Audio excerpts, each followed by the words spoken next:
సీతానగరం అనే ఆహ్లాదకరమైన పచ్చని పొలాలతో పక్షుల కిలకిలారావాలతో నిండిన చిన్న గ్రామంలో రామచంద్రయ్య, సుజాత అనే దంపతులు ఎంతో ఆనందంగా జీవించేవారు. రామచంద్రయ్య కష్టపడే రైతు. ప్రతిరోజూ సూర్యుడు ఉదయించే లోపే లేచి పొలానికి వెళ్లి పనిచేసేవాడు.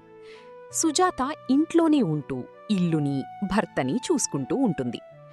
ఒకరోజు ఉదయం రామచంద్రయ్య, సుజాత ఇంటి అరుగుమీద కూర్చుని ఉండగా పక్కింటి సీత వచ్చి, అబ్బో, ఇవాళ అన్నయ్యగారేంటి ఇంట్లోనే ఉన్నారు? చాలా రోజులకి కొంచెం ఖాళీగా కనిపిస్తున్నారు. ఖాళీ ఏం లేదు చెల్లెమ్మా. ఇవాళ కొంచెం నలతగా ఉందని ఆలస్యంగా లేచానంతే. కాసేపట్లో పొలానికి వెళ్ళిపోతాను. ఏంటి వదినా, ఇంత పొద్దున్నే మా ఇల్లు గుర్తొచ్చింది? ఏంటి విషయం? ఏం లేదు వదినా, రేపు నువ్వు అన్నయ్య మా ఇంటికి భోజనానికి రావాలి. అది చెప్పెళ్దామని వచ్చా. విశేషమేంటి వదినా? రేపు మీ పెళ్లిరోజా లేక పిల్లాడి పుట్టినరోజా? అదేం కాదు వదినా, ఈసారి పంటలు బాగా పండాయి కదా, అందుకే భోజనాలు పెట్టుకుందామనుకున్నాము. సంతోషం చెల్లెమ్మా, తప్పకుండా వస్తాము.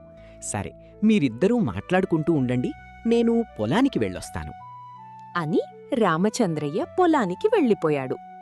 మరుసటి రోజు దంపతులిద్దరూ కలిసి సీతవాళ్ల ఇంటికెళ్లారు. అలా కూర్చుని కాసేపు కబుర్లు చెప్పుకున్నారు. ఇంతలో సీత భోజనాలు సిద్ధం చేసింది. అందరూ తినడానికి కూర్చున్నారు. ఆకుల్లో ఎంతో రుచికరమైన కూరల్ని చూసి అందరూ సంతోషంగా తినడం మొదలుపెట్టారు.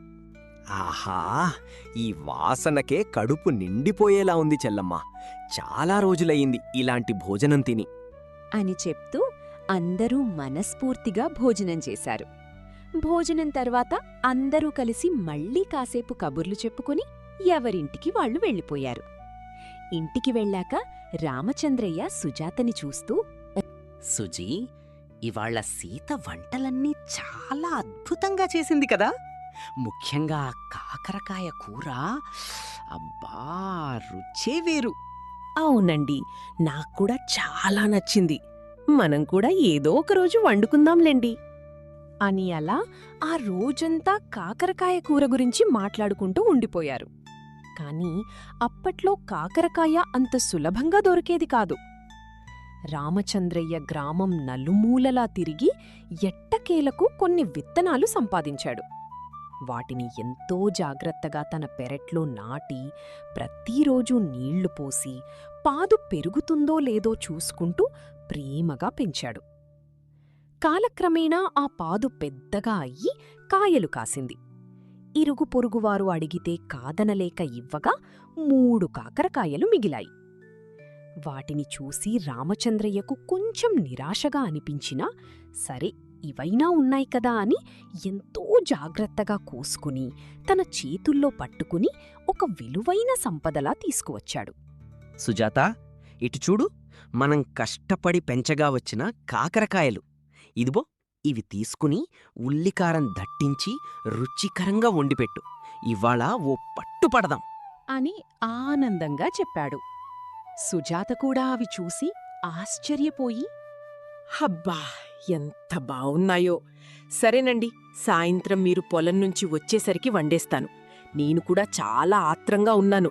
దీని రుచిని ఇవాళ ఆస్వాదించాల్సిందే అని చెప్పింది. సరే అనుకుని రామచంద్రయ్య పొలానికి వెళ్ళిపోయాడు. కాని అతని మనసు మాత్రం ఇంట్లో వండబోయే కూర దగ్గరే ఉంది.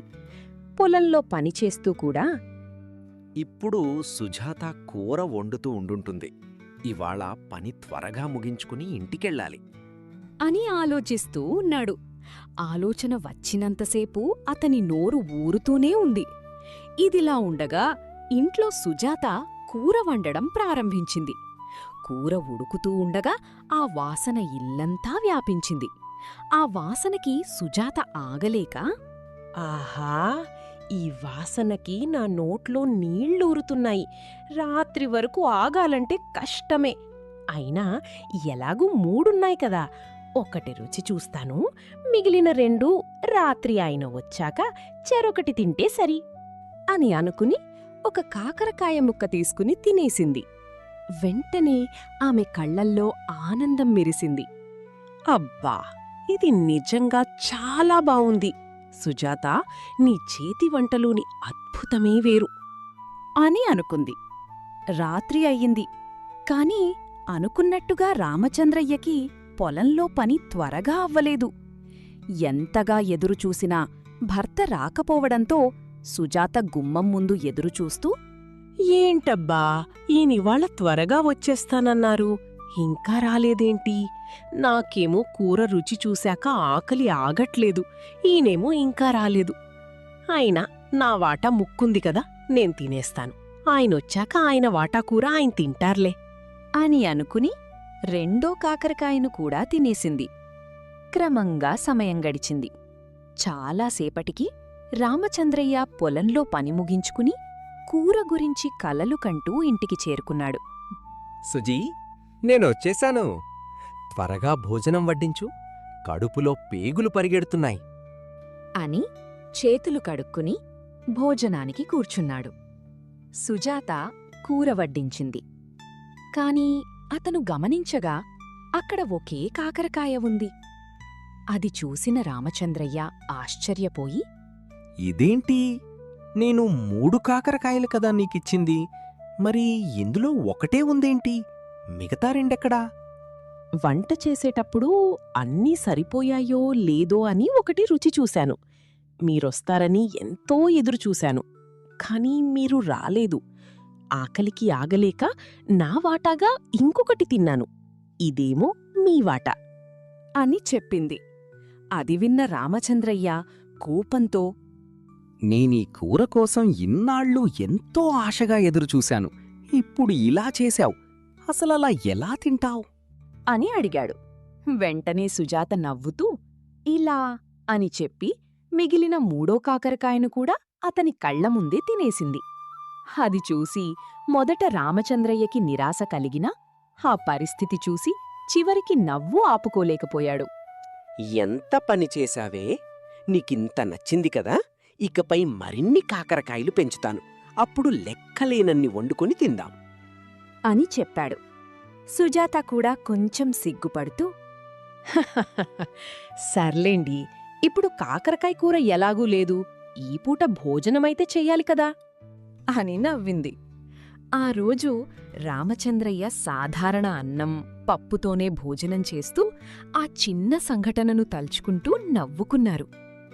ఆ తర్వాత నుంచి రామచంద్రయ్య మరింతగా కృషి చేసి ఎక్కువ కాకరకాయలు పండించసాగాడు. సుజాత కూడా వాటిని ఇద్దరూ కలిసి తింటేనే ఎక్కువ ఆనందం అని అనుకుని భర్త కోసం ఎదురుచూసింది. ఈ కథ మనకొక చిన్న సందేశం ఇస్తుంది.